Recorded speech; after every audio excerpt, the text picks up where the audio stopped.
আসসালামু আলাইকুম, সবাই কেমন আছেন? আশা করি ভালো আছেন। আমিও ভালো আছি আলহামদুলিল্লাহ।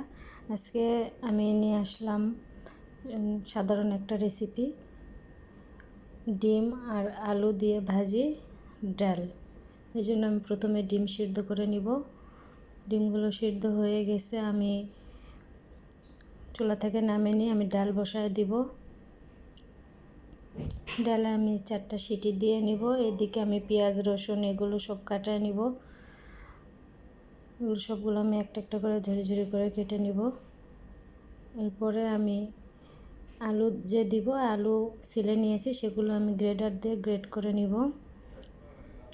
গ্রেটার দিয়ে গ্রেট করলে তাড়াতাড়ি হবে, এই জন্য আমি গ্রেটার দিয়ে করে নিতেছি। এরপর আমি চুলায় প্যান বসাইছি, পেঁয়াজ রসুন আর কাঁচামরিচ কুচি দিলাম, পেঁয়াজ কুচি একটু বেশি করে দিলাম। সব আমি হালকা নেড়েচেড়ে নিয়ে একটু নরম হয়ে আসলে এখানে মশলা অ্যাড করব। প্রথমে আদা রসুন পেস্ট দিলাম, তারপরে একটা টমেটো দিলাম, দিয়ে এবার আমি কিছুক্ষণ নেড়েচেড়ে নিয়ে এরপর গুঁড়া মশলাগুলো অ্যাড করব। মরিচ গুঁড়া দিলাম, হলুদ গুঁড়া দিলাম, এবার গরম মশলা গুঁড়া দিলাম, দিয়ে এবার আমি আলুটা দিয়ে দিব। বাস নেড়েচেড়ে আমি কিছুক্ষণ কষায় নিব। স্বাদ মতো লবণ দিব। আর একটা প্যানে আমি ডিমগুলো ফুটায় নিতেছি, হালকা একটু কালার করে নিব। ডিম ফুটানো হলে আমি এবার ঢাকনা তুলে তরকারিটা আরেকটু নাড়াচাড়া করে দিব। আমি কিন্তু পানি দেই নাই, টমেটোর পানি বের হয়েছে, আলু থেকেও বের হয়েছে, সেটা দিয়ে আমার তরকারি রান্না হয়ে যাবে।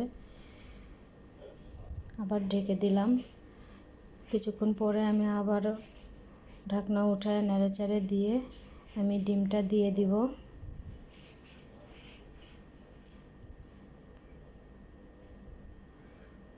ডিম দিয়ে কিছুক্ষণ নাড়াচাড়া করে আর কিছুক্ষণ আমি রান্না করে নিব। এরপরে আমি একটু ধনেপাতা কুচি দিব। আমার তরকারিটা রেডি। মাশাআল্লাহ, অনেক সুন্দর হয়েছে, দেখতেও সুন্দর লাগতেছে। এবার আমি ডালটা করে নিয়েছি, আপনাদের দেখানো হয় নাই। ওই চুলায় আমি ডাল বসাইছি আর ডালের ফোড়নের জন্য পেঁয়াজটা ভেজে নিচ্ছি। এরপর আমি পাঁচফোড়ন দিয়ে দিব, 3টা শুকনো মরিচ দিব। আমি কিছুক্ষণ ভেজে নিয়ে ডালে আমি ফোড়ন দিয়ে দিব।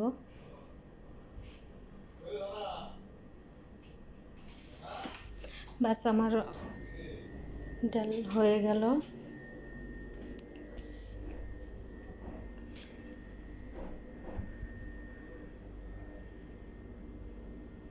আমার ডাল তরকারি দুটাই রেডি।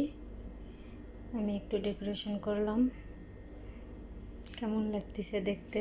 মাশাআল্লাহ, আমার কাছে তো অনেক সুন্দর লাগতেছে। আপনাদের কাছে কেমন লাগতেছে জানাবেন। সবাই ভালো থাকবেন, আমার জন্য দোয়া করবেন। আসসালামু আলাইকুম, আল্লাহ হাফেজ।